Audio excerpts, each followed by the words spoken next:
Baiklah, tanpa membuang masa, saya ingin memperkenalkan tetamu saya. Assalamualaikum kepada Zamzuri Cho. Apa khabar? Assalamualaikum. Tak dengar? Tekan button. Zam, tolong tekan button. Waalaikumsalam warahmatullahi taala wabarakatuh. Ya, Alhamdulillah. Ini dia Zamzuri Cho baru saja bersama dengan kita. Terima kasih kerana sudi bersama dengan saya dalam Sembang Seram, segmen terbaru saya. Jadi sebenarnya dah lama dah saya ingin menjemput Zam. Saya panggil Zam boleh ya? Boleh. Untuk bersama dengan kita, kerana saya difahamkan Zam mempunyai banyak cerita yang boleh dikongsikan dengan penonton-penonton kita. Jadi sebelum kita terus ke dalam topik kita, Sembang Seram bersama Zamzuri Cho, mungkin Zamzuri boleh ceritakan saya dengan penonton-penonton latar belakang Zam sendiri, bekerja di mana dan sebagainya. Silakan. Okey, terima kasih DJ Momo Jalawak terima kasih kerana tadi mengundang saya untuk kita bersama live malam ni dalam Sembang Seram kita malam ni kan. Jadi sedikit perkenalan diri saya berasal dari Perak dan menetap di Perak dan bertugas sebagai anggota tentera laut, masih lagi berkhidmat. Mungkin insya-Allah dipanjangkan umur, dimurahkan rezeki, tahun depan saya akan bersara dalam khidmatan.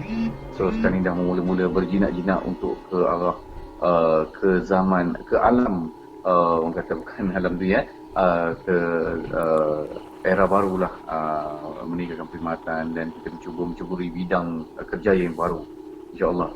Itulah, saya dah berumah tangga, mempunyai 4 orang cari mata. Dan sekarang syukur Alhamdulillah lah masih lagi diberi nafas untuk diteruskan kehidupan, untuk kehidupan yang mendatang. Alhamdulillah. Jadi mungkin kita ada 2 cerita malam ni ataupun 1 cerita ke. Tengok ada jam diberi peluang, mungkin dalam sejam kita nak bercerita malam ni. Berkenaan cerita seram ni. Saya nak cerita pun dah seram sekarang ni. Tapi kita boleh kongsikan dengan pendengar-pendengar atau penonton-penonton yang sudi bersama kita malam ni, dengan cerita-cerita yang bakal kita dengarkan sebentar lagi Mo. Baiklah. Pada anda yang baru saya masuk, terima kasih. Jangan lupa, di mana rancangan ini akan dikongsikan di dalam YouTube. Anda terus ke subscribe Momo Network. InsyaAllah nanti esok akan ada cerita ini untuk siaran ulangannya. Dan sebelum kita mohon kepada Zam untuk meneruskan cerita, anda boleh bertanyakan soalan pada penonton-penonton. Boleh bertanya soalan jika mungkin terfikir ke nak bertanya dengan tetamu saya, ataupun nak orang kata open, ataupun membuka satu persoalan yang boleh kita perbincangkan. Jadi silakan Zam dengan cerita yang pertama. Okey, kita boleh kongsikan cerita-cerita pengalaman kita sepanjang kehidupan kita. Cerita ni bukanlah baru. Cerita ni agak kisah-kisah dulu-dulu lah. Zaman-zaman waktu kita kecilnya memandangkan dulu orang kampung, kita ni orang kampung. So sekarang ni pun saya duduk di kampung lah. Memang kesusahan tu memang dialami lah kan. Dengan kita punya kemudahan kurang pakai pelita, elektrik tak ada masa tu, air pun ambil air sungai Perak ni kan. Yang paling penting kalau nak kena hiburan ni, kita di rumah masing-masing tak ada bunyi televisyen. Macam sekarang ni dah ada macam-macam kaedah sosial kita, macam-macam media sosial dan macam-macamnya. Jadi kita dah mudah. Tapi kalau banding zaman saya mengalami cerita ni, yang kita nak kongsikan cerita ni, zaman saya susah. Zaman saya tak ada senang sangat sekarang ni. Tapi zaman-zaman susah dulu, nak tengok TV pun kena pergi rumah orang. Mungkin ada juga, kita boleh kongsikan, mungkin ada juga di kalangan penonton kita ataupun yang sudi bersama kita malam ni yang punya pengalaman yang sama kan. Mungkin datang dari kampung, tak kira daripada kampung sawah ke, kampung kebun getah ke, kampung sawit ke, kampung nelayan ke kan. Jadi masing-masing ada pengalaman hidup masing-masing kan. So saya ni berasal pada keluarga susah. Memang di rumah saya tak ada bunyi televisyen. Nak tengok TV ni terpaksa pergi rumah orang yang agak berada sikit. Jadi kita nak pergi tu, nak tengok TV. Dulu kalau mungkin kita boleh kongsikan boleh kongsikan, mungkin ada pendengar-pendengar kita atau penonton kita yang nominati cerita Big Moro, Ya. D18 dulu-dulu. Memang Ya. kegilaan masa tu. Tapi Ya. apa-apa pun cerita sinopsis cerita ni memang nak tengok TV sangat-sangat. Ni cerita pasal nak tengok TV ni lah yang berlaku ni satu benda yang, satu kejadian yang saya sampai sekarang saya tak boleh lupa. Sebab dulu pergerakan kita hanya jalan kaki dan juga nak naik transport ni, pemandangan kita ni orang susah, tak orang nak ada transport. Bayangkan kita berjalan kaki nak tengok TV tu hampir setengah kilometer. Kita jalan kaki dengan keadaan lampu jalan tak ada, kemudahan-kemudahan dulu memang cukup susah. Dengan jalan tar pun tak ada, jalan tanah merah. Kalau hujan ni tapak kasut tu melekat sebab bawah pici pun tak tahulah. So cerita yang kita nak kongsi malam ni pada sekitar tahun 1984 gitulah, kalau saya hisap lah 84 ketika tu saya berusia dalam lingkungan 7 hingga 8 tahun gitulah. Saya memang kecil masa tu. Saya bersama dengan seorang kakak dan abang saya. Saya anak bungsu dalam keluarga. So dalam 10 adik-beradik ni saya bungsu. So yang di rumah yang tinggal, yang lain tu dah secure lah. Dah keluar dari rumah, dah pergi rezeki. So yang tinggal dalam keluarga ni tu hanya saya, abang dan kakak. Dan bersama dengan arwah mak lah. Perjalanan kami nak pergi ke rumah orang yang ada TV ni, di situlah bermulanya cerita punya panjang lebar dia. Ketika itu memang jalan memang gelap, memang berbekalkan pelita yang kalau tiup di angin padam. Nak beli torchlight pun tak mampu. Tapi digagahkan juga, sebab apa, nak tengok cerita Big Moro tadi ni, kita gagahkan juga pergi juga ke rumah orang tu kan. So satu masa, satu kejadian tu dan satu situasi saya alami, saya terserempak dengan, kalau cerita memang kalau nak beritahu mungkin ada penonton kita atau pendengar kita yang pernah dengar hantu sangai. Hantu sangai Hantu sangai. Saya first time dengar. Kampung saya ni panggil hantu sangai lah. Kalau di kampung orang lain ni mungkin panggil tudung saji. Dia rupa dia macam ni lah lebih kurang. Ni dia. Ni tudung saji. Kalau dulu-dulu pendekar-pendekar selalu pakai macam ni. Kan? Ya. Hantu sangai ni dia nampaknya sini je. Orangnya tak nampak. Dia punya badan tak nampak. Dia punya yang apa yang kita nampak hanya sangai tu berterbangan. Kalau nak tengok cerita UFO zaman-zaman sekarang ni, itu macam UFO lah pergerakan dia. So masa tu memang gelap gila. Satu pokok besar di kawasan tu, memang kalau kita nak lalu, orang kampung tu memang tahu. Kalau kayu basikal tu pernah kayu saja, perginya tidak pernah tapi kami ni hanya berjalan kaki. Kami berjalan kaki empat beranak tadi ni, dengan kakak, dengan abang dan juga arwah mak ni. Sumpah itu memang kami ternampak tu. Tapi kerana masa itulah arwah mak saya ni, alhamdulillah, dia punya semangat yang begitu kuat. Buat dia nak cover anak-anak dia ni. Kami berempat ni memang nampak benda tu berkeliaran, berterbangan di sekitar kami. Memang menyeramkan lah, menyeramkan. Tak tahulah saya alami memang seram lah, ataupun saya nak tahu nak gambarkan seram ni macam mana. Tapi bayangkanlah kita nampak bercahaya di bawah sangat tu, dan juga sangat berterbangan, berkeliaran di sekitar kita. Apa benda yang berlaku kan. Jadi benda tu tak logik, tak masuk akal. Tapi bila kita nampak tu, benda jadi kita takut lah. Kita berkecil masa tu kan. Takkan orang menyakat kan. Takkan dia orang pakai teknik-teknik macam sekarang ni, macam apa teknik-teknik nak bagi apa kan. Tapi masa tu memang kaedah jalan kampung kan.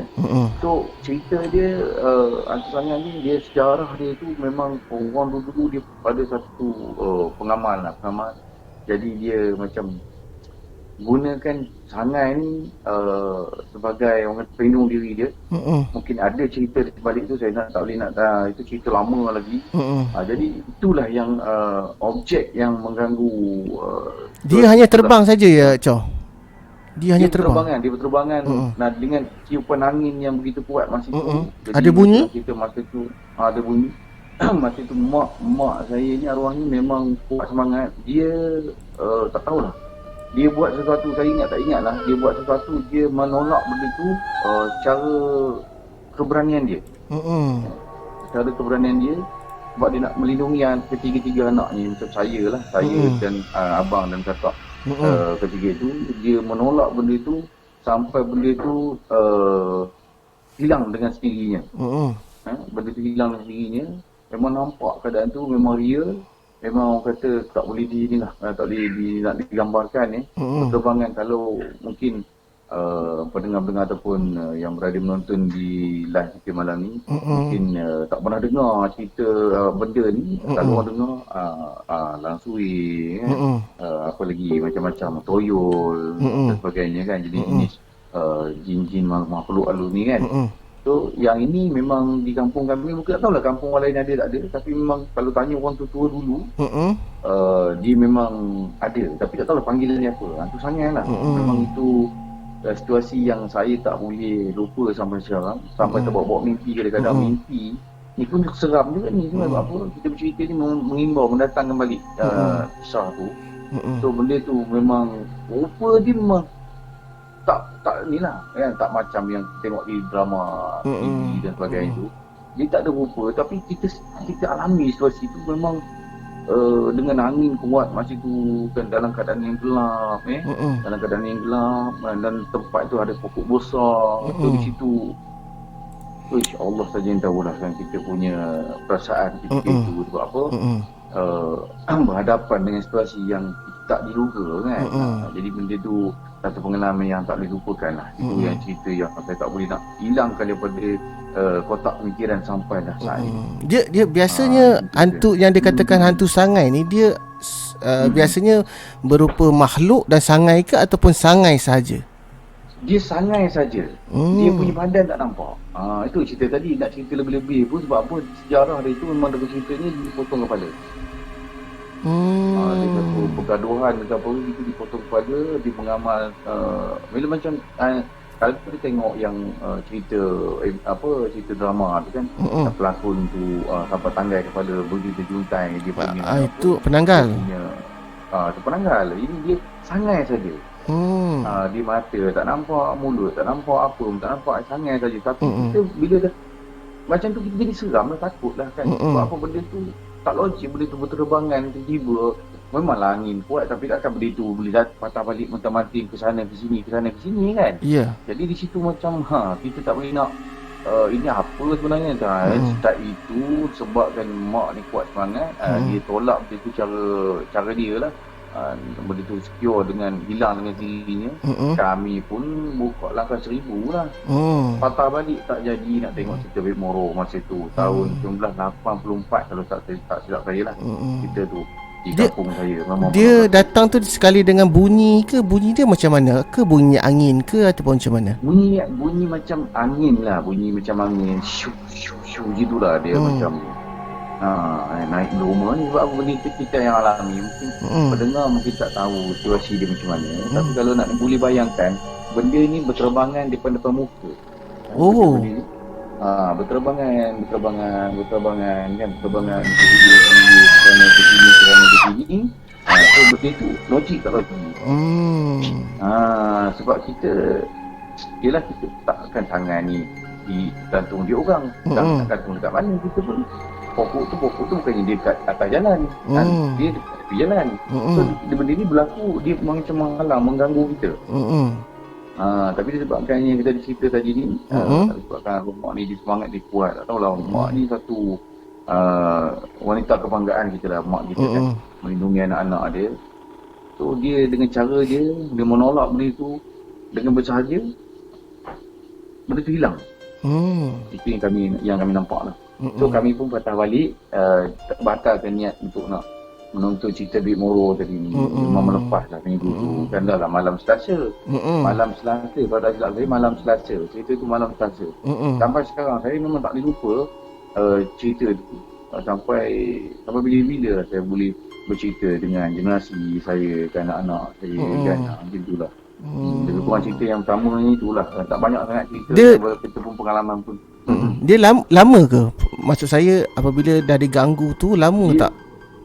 Dia tak lama, dalam sekitar saya, kalau tak silap saya lah, dalam beberapa imbas lah. Kan dia tak ada orang kata tak payah bekerja-kerja, tak ada.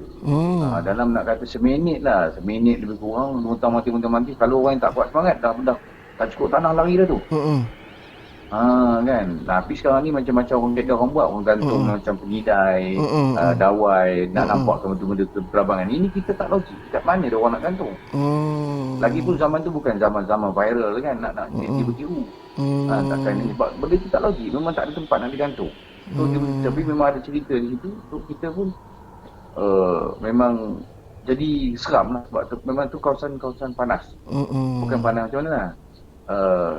Siapa-siapa lalu di situ pun, di situ tempat yang naik berumur, bulu tengkuk. Orang cakap kalau kita sampai satu tempat kalau naik bulu tengkuk ni, beremang ni, benda tu berhampiran. So atas kita, kalau kita semangat kuat, benda tu takkan mengganggu apa lah. Kalau kita semangat ni, kita cuma jangan cakap besar. Kita kalau cakap kita besar, kita riak, benda tu akan boleh dia menguatkan semangat dia untuk mengganggu kita. So kalau kita tolak dia dengan cara, dia pun makhluk juga, kita pun makhluk juga kan. So sama-sama tu cuma kita minta dia yang ganggu kita.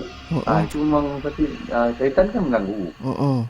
Itu memang dah kerja dia kan. Memang dia ada kan dia untuk mengganggu kita. So benda-benda tu kita anggapkan untuk benda-benda geng-geng dia lah, untuk mengganggu kita. So kita tolak dengan cara yang patutnya lah. Kan. Dia boleh nampak punya pula tu. Saya pun seram ni. Kadang-kadang dia macam-macam ni kan, datang kan. Itulah. So itu pengalaman yang saya alami lah. Ketika masa tu usia saya 7 hingga 8 tahun itulah, saya pun tak ingat dengan shock dia kan. Tapi yang saya ingat, saya cerita Big Moro tu sekitar awal 80-an. Cerita tu. Kalau siapa yang mungkin ada di ruangan komen yang pernah menyaksikan cerita Big Moro ni, kita boleh kongsikan lah. Siapa dia punya hero dia, siapa dia punya dia punya geng-geng lagi. Dia macam cerita combat lah. Cerita combat, tapi Big Moro lah dia punya hero dia. Gitu kan. Itu kan best lah, dia macam episod gitu lah kan. Kalau sekarang ni tak cerita apa tapi kita tu memang cerita episod. So itu cerita yang saya tak boleh lupa lah sampai sekarang. Dia dalam kotak fikiran sampai bila-bila. So benda tu macam terngiang lagi, macam baru lagi saya mengalami situasi macam tu. Okey, itu merupakan salah satulah cerita yang pernah dialami oleh Zamzuri Cho sekitar tahun 80-an dan tapi selepas kejadian tersebut tak ada demam ke apa esoknya?